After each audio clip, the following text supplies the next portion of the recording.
Hello, Stephen Long here, and thank you for tuning in to another episode of the Gaston's Grade podcast. This week's episode is part 2 of a 2-part recording in an effort to keep each episode a little shorter. If you've not heard part 1 from last week, I would encourage you to go back and listen to that part first. Thanks again, and we hope you enjoy it. So, obviously, this is so many organizations we've spoken to. It'd be nice if one day, the servers weren't needed, right? But I don't see that, happening anytime soon, especially in this, wacky world we seem to live in. What do y'all envision? Anything envision for the future, or is it so new that you're just trying to stabilize it and get to that 5 or 6 person sweet spot? Or how would y'all, in looking ahead for the next few years, any big plans besides, I heard you mention the closet or something simple like that? Or I think we're kind of moving kind of out of the stability period, okay, into more of a future stability and future growth period. I think the residents will probably come within the next year where we will get to 5 or 6. I think that will happen most definitely. I think we'll have to probably expand our staff a little bit at that point in time. I think that will most definitely come. I would say when I mentioned, hey, we're a 12-month program, and then you kind of look around, like you said, in the crazy, wacky world, but the cost of living right now is so bad. So and I'm not saying we can do anything right now, but I'm just saying that some of our long-term and future goals is to finish purchasing the property that we put a lot of work into because we don't own the property. So we're working on that. And along with that, we would like to be able, because it is about 8 acres of land, we would like to be able to put in some tiny homes back there so that when you transition from the home, that maybe we have a separate program where you're in a tiny home for 12, 18, 24 months while you continue to, continue your road to recovery, because recovery for an addict is lifelong. Right. Is lifelong. So that is some long-term plans, 5, 10, 15 years down the road, but I have a Hail Mary too, because a lot of times we get asked, well, y'all don't house females. You don't house females, right? Well, what about females and their children? So we're just not equipped for that. Because I'll say this, when you look at the need, right? When you look at the need, 95 to 98% of homeless veterans are male. That is the need. But I will back up and say also that part of that vision is to maybe have a home, right, for female veterans and maybe even their children. I don't know. Right. We'll just kind of see how that kind of goes. Joe, anything you would add to that? Or you hearing that for the first time and now you're like, uh-oh, what do I got myself into? No, I've heard these conversations. I've just never been involved in them, so it's still kind of new to me. Okay. The tiny homes, yes, expanding. I see the need that if we get any more residents, yes, we're going to have to expand into bigger and better things, add more staff, so on and so forth. It's still in its, I wouldn't say infancy, but we're toddlers. Yeah, we're toddlers. So with your involvement, we both hadn't been involved with it too long. What would you say? Anything that jumps out you're most proud of accomplishing, or is it just getting it to this point, and now you feel like you're ready to take on that more consistently, take on those 5 or 6, or is there anything that jumps out there? I will say that just the relationships that have been established thus far, right, that they're going to pay dividends, right, in the long run. I will say it's kind of twofold for me because of what I do Monday through Friday. Our relationship with the Veterans Treatment Court in Gaston County is pretty pivotal, and their relationship with us is pretty pivotal. We provide housing for that treatment court. We're one housing option that they have. I will say that from my perspective, and being the board president for a little over a month now, like strategically moving forward, finalizing a strategic plan and doing those things and doing the board things, right, that need to be done, and not doing the board things that don't need to be done. And you've been on the board before. I have, yes. Some of it's busy work, some of it, and like, well, why are we even doing it? And then some of it is, hey, we really need to do this. So I'm trying to more focus on governance and the long-term care of the organization. And it's kind of we're in a good place right now. Right now we're in a good place, but I'll say, and Joe mentioned it before, we need more veterans to get involved. We're a veterans-run organization, but also we need more people in the community to get involved. We need more volunteers. You don't have to be a veteran to volunteer at Camp Centurion. I will mention, and Joe he'll have to help me on the date, but I think our next work day, and I'm going to explain to you what a work day is in a second, okay. October 27th. Did I get that right? I think it's the last Saturday. I think it's October 20th. So. Pretty sure. Yeah. October 27th. It's like a 9 to 3. Come out to the camp. We do some yard work. We do some housework. You get to see. Because I try to tell people, if you cannot see what we do firsthand, he can try to explain it. Yeah. I can try to articulate it.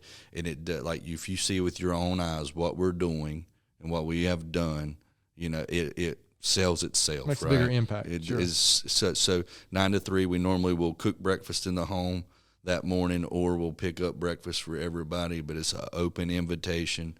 9 a.m. to 3 p.m. on that day, just to come by. You don't have to stay and work the whole time. You don't have to work at all. Just come look. Come look at what we're doing. Okay, yeah, that's good. What is anything you haven't mentioned? That's kind of what's the greatest need at the moment? Is volunteers? Is it funding? Just we want to make sure we always touch on that for our organizations we're talking to. I would say it's twofold. It's volunteers. It's funding, but I don't sit here and harp about funding. Oh, sure. We need more people to be involved, right? Our board members can't do it all, right? Joe and his assistant can't do it all. We just really need more people to come look, right? Contact Joe. Yeah, the more people involved, then the more awareness there is in the overall community. Right, and you build that community spoke that I talked about, right? You build that spoke on that wheel. So, obviously, before we finish up, we'll make sure we swing back and make sure our listeners know how to find out more information about the organization, get in touch with you guys. But is there anything that I haven't asked that I should have asked? Anything you want to touch on before we shift? Because we're going to shift gears. We do have these Gaston County, even y'all are Lincolnton guys, the Gaston County related questions we force on our guests. Anything I haven't asked or that I should have asked?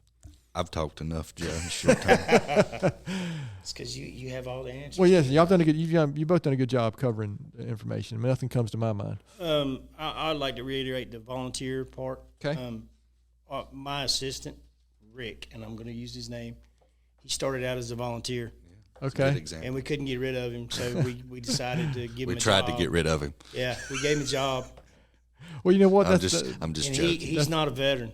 Okay. He just wanted to volunteer. That's another thing you hear a lot, that somebody gets involved and it goes further and further and further with organizations like yours, is where they become really passionate about the mission, Oh, yeah. And to your point about boards and what boards have to do, I've been involved with relatively young organizations, and I've been involved with organizations like the United Way here, or my Rotary Club, which is over 100 years old. It's such a different thing, There's younger organizations trying to learn what a board should do, and all some of that busy work, which can seem sometimes to not be related to the mission, but it helps. Still has to be done. Yeah, it makes you more. I don't like the word legitimate, but when you're out in the community talking to people, donors or people getting involved, they need to know that, right? It's a well-run group that is focused on a mission, So again, I can appreciate that. So we're going to shift gears real quick for just a few questions for both of you. Can we do this next part like Step Brothers, where we both answer at the same time as quick? You know what? This is your podcast. Right, y'all can. I have to try to have fun. Yeah. So and maybe we can even get some audio from Step Brothers in here. To we can dub that in over as y'all were talking. So that's I bet you don't You know why? Why you won't like that movie? Because Will Ferrell's in it. She's not a Will Ferrell fan. I don't know. When did I remember that came up about Elf or something, didn't it? On our Christmas episode. All right. So we're going to call this the I love Gaston County, but live in Lincoln County speed round of questions. Okay? I like it. So, Joe, I'll give you first shot at this first one. You ever been to Tony's Ice Cream? Yes. Favorite Tony's Ice Cream flavor? Cookies and cream. Since I was a child. Oh, wow. Chocolate. Chocolate. The chocolate's my go-to. What do I say every time? Yeah, Chocolate. I go there, I'm going to get something different. It's a chocolate. Milkshake every time. Sundrop or Cheerwine? Cherry Sundrop. Sundrop. I said cherry Sundrop. Well, actually, that's been a very common, extremely common answer. Cheerwine's the backup. Yeah. Favorite local restaurant, Ken? Local in Gaston, it can be anywhere in the county. I'm going to go Black's Grill. Okay. RO's. Yeah, one problem with RO's is we have two buildings and RO's is right in between, so it's just so easy. It's too easy. Just pull right in there. How about favorite outdoor activity in Gaston County or favorite park? I like to fish in the ponds near the prison. That park that's right there off Dallas Cherwell Highway. Yeah. It's called, I guess, Dallas Park. It's Dallas It used to be Biggerstaff Park. I think else. they call it Dallas Park now for some reason. What's the Castle Park? Was it Martha Rivers? Yeah, my kids love that place. My grandkids love it. So that's a nice park. That's the park for us. I'm involved with a group called F3, and we were just there this morning doing a little workout where we meet there on Monday and Wednesday mornings. All right, this is a question that I forced on our guest, and sometimes it's completely irrelevant to the guest, and sometimes it means something. But so I don't know if you're a college sports fan at all. But the question is UNC Duke or NC State? UNC.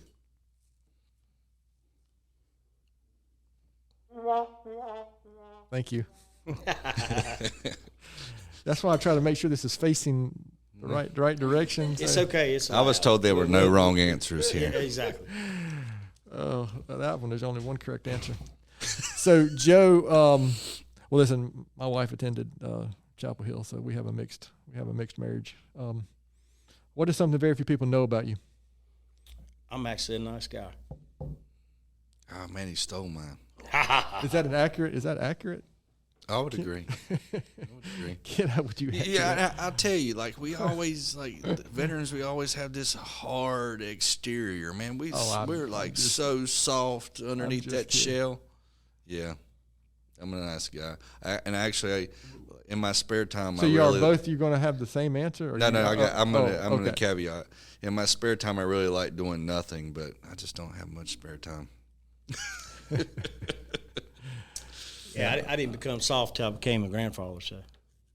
I'm not wishing that voodoo on myself right now. You love it. It's like having minions. Not yet. It's like having minions. It's like having kids without all the responsibility. You can pass them back Sugar on them up, send them home. Onto their parents. That's right. That's what I've heard. I mean, I'm not there yet either, but I'm sure hopefully I will be there one of these days. Ken, what about something I like to ask is a book or article or another podcast or blog or something that might be useful to our listeners? Well, I tell you, for any veteran listeners that are out there, You Are Worth It. It's a book by Kyle Carpenter, the Medal of Honor recipient. I don't want to spoil it for nobody, but Joel Dalton, our friend, turned me on to the book, and like it's a good read. Okay, very good. I appreciate that. I'm always looking for my next book. I'm always reading something. Joe, you have anything for that question? I don't have an answer for that one. Okay. I actually thought about this one this morning, but a lot of the podcasts I listen to are probably not something you'd want to share with everybody. It's intense topics, you know. Yeah. My daily podcast is the President's Daily Brief by Mike Baker. It's a little 20-minute, 30-minute podcast. Okay. He's an ex-CIA agent, retired CIA agent, I guess you'd say. And he hits daily topics and gives little opinions in there, so to speak. So okay. It's just good listening. I might have to check that one out. Listen, I'm a podcast guy because not just because of this, but matter of fact, we started this partially because all I do is listen to podcasts when I'm running in my car. So I'm a big podcast guy. Matter of fact, today I was finished up listening to Mike Rowe. You know who Mike Rowe is, the Dirty Jobs guy, and I love him. And he had Victor David Hansen on. Anyway, if you know who that is, he's an interesting guy, and I got to be careful about remembering that my personal opinions are not necessarily the opinions of the Gaston's Great podcast. You got that disclaimer in there. Yeah. So, guys, listen, I appreciate you indulging us on those off track questions that we again make our list. I mean, our guest endure. So, because there's a couple more questions. We'll wrap this episode up. But something you remember this podcast is we try to focus on, and we do use the phrase Gaston and surrounding area. It's not just always solely about Gaston County, but maybe Joe, start with you on this question. Besides Camp Centurion, no one remember this is a podcast about Gaston County. Why it's such a great place. Why would you say Gaston County is such a great place? In Lincoln County, for that matter. Gaston County was home. It's been my home my whole life for my whole family. It's familiar. It's comfortable. Yeah, it is, isn't it? I think that was the best way I could describe it. Yeah, that's a good way. I don't think we've had it described that way. Yeah, that's a good word to describe it. Ken, how would you answer that? I think with any community, and I will speak specifically about Gaston County, you have a community of people that are out there willing and looking for opportunities to help others. And I'll tell you, I don't know a lot about Gaston County. I've only been involved in Gaston County for a little bit over a year now since I got reeled into Camp Centurion, right? But I tell you, there are good-hearted people out there that are willing to help other people, and I think that's the answer to your question. And some people would call that like an underground community, but it's really not. Yeah. I talked to Dwayne Burks at Gateway Gaston yesterday, the day before. He's been on. He's like, Ken, because I was looking for a resource guide, right? I was like, I'm trying to build my hub and spoke for the court, and I'm trying to figure, okay. He's like, listen, go to our website, and whatever you need, just put it on there. Somebody will respond. He's like, I can give you a resource guide, but it's going to be outdated. It ain't going to be useful to you. He's like, I was like, thank you for the tool. Like there are people out there, in this community that are willing to help others. And, it's not just nonprofits. It's not just churches. It's individual people. Yeah. And it's also people, and I'll say it because I see it. I see it in the courthouse. I see it. They are, people in the DA's office. There are people in the public defender's office. There's chairs or judges that, that help with these treatment courts. I've only been there 5 or 6 weeks, right? But I've been involved, and I see these people that have a heart to try to help someone. And I think that's what makes Gaston County great. Well, I appreciate that. And you know what? I would agree. Of course, I'm a total Gaston County homer. So I'm totally not objective about it. But again, I appreciate that. And Ken has mentioned a couple times about the Veterans Court, and I don't know the episode number, but we had, we had John Greenlee, Judge Greenlee, Travis Page, and Sheriff Chad Hawkins on for an episode. So if you want to know more information and more detailed information about that, I'd encourage you to go find that episode back. It was last year sometime, I think, when we did that one. So, gentlemen, this has been great. So obviously, again, the main point here is to bring awareness to your organization. Who knows, a veteran might hear this, or a veteran's family might hear this. Somebody who, man, wow, that really is right down my alley. They want to find out more information, how they could get in touch with you guys, how to volunteer. So maybe just share anything and everything you can about that to make sure our listeners know how to find out more. Thank you. So where would they? What's the web? There's a website, I'm assuming, and all I did was Google Camp Centurion. It came right up. But of course, dummy me, I never look at the URL exactly what it was. There's a contact form on the website they can utilize, but I'll be honest, they could just pull us up on Facebook and send us a message. I mean, that's the website should be campcenturion.org. I think that's right. Mistaken. Yeah. And then social media like Facebook, they can find you. It's only on Facebook. Though, okay. As far as I know, unless somebody else has posted it somewhere else. Okay. Perfect. All right. So, guys, any last words or anything you want to share before we finish this episode up? This has been really good. Yeah. And educational. Thank you. It was good. I think Joe wants to come back every 3 months. Sure. Okay. We can do that. Absolutely. No problem. You can run the board and sound effects or whatever we need. If you want to keep sound effects, that's probably not a good idea. It was what?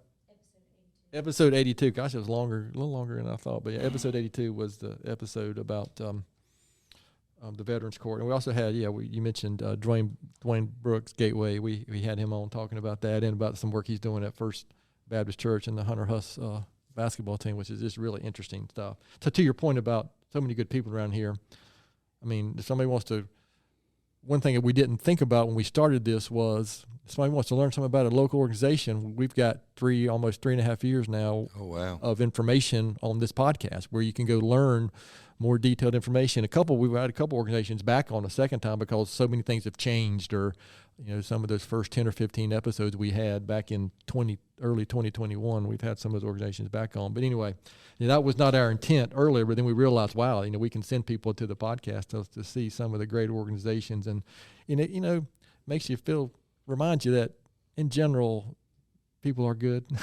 Right. I also encourage team members here, stay off social media. Don't get your news from social media. Don't get your news from the internet. Just, what's going on around you. Look at what's happening locally. That's where you really, that's what we can impact anyway. We can vote every 4 years, but then everything else happens locally and what we're doing on a day-to-day basis. Well, gentlemen, I appreciate your time, and I'm going to finish off this episode like I do normally with a book recommendation and then my quote or thought for the week. And I was kind of intentional this week. I'm a huge fan of, and I've shared, I think, 3 of his books already. Admiral William McRaven was a former Navy SEAL, and he wrote a great book about his life. It's called Sea Stories, My Life in Special Operations. If you're into that kind of thing, man, I would encourage you to read it. It's got a lot of great stories. He goes along with his other books, Make Your Bed, and The Hero Code, and The Wisdom of the Bullfrog. The Wisdom of the Bullfrog is probably my favorite one of his leadership books, but they're all good. But this one is more biographical on some of the things that he's done. And my last my quote for the week, also I kind of picked it. I think I might have recommended this book. I don't know if I did. Allison Levine wrote a book called On the Edge, and she was actually one of the first female fighter pilots. And she said, there are times in your life where you just have to step up, even if you feel like you aren't ready. So I think that that applies to so many things. It probably applies to maybe I saw Ken look over at Joe right now. Look back at me. It applies to both of us. But you know what? That's how so many things happen, though, right? I mean, I've learned in my personal and professional life, gosh, if you wait till you feel 100% ready, you may never do it. And I mean, we got people here, so many great people here within our company that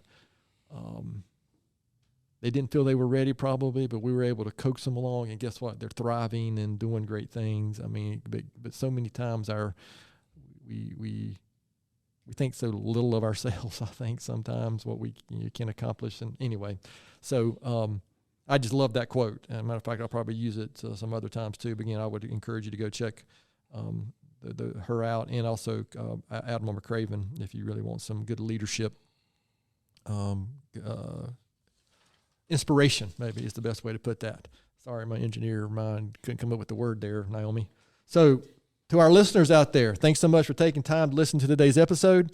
Please continue to spread the word if you can about the podcast, and please don't hesitate to contact us here at our email address, which is podcast@gastonsgreat.com. We are always looking for suggestions for future podcast topics and guests. You can find the podcast and subscribe at the website, gastonsgreat.com, I think, or anywhere you listen to podcasts. And please follow us on all the social media platforms. Thanks again to Ken and Joe for being our guests today. Gaston's Great is produced and brought to you by Naomi Hunt and Amy Anderson from GSM Services. I'm your host, Stephen Long. Thanks again for hanging out with us, and please keep coming back to hear more reasons why Gaston's great.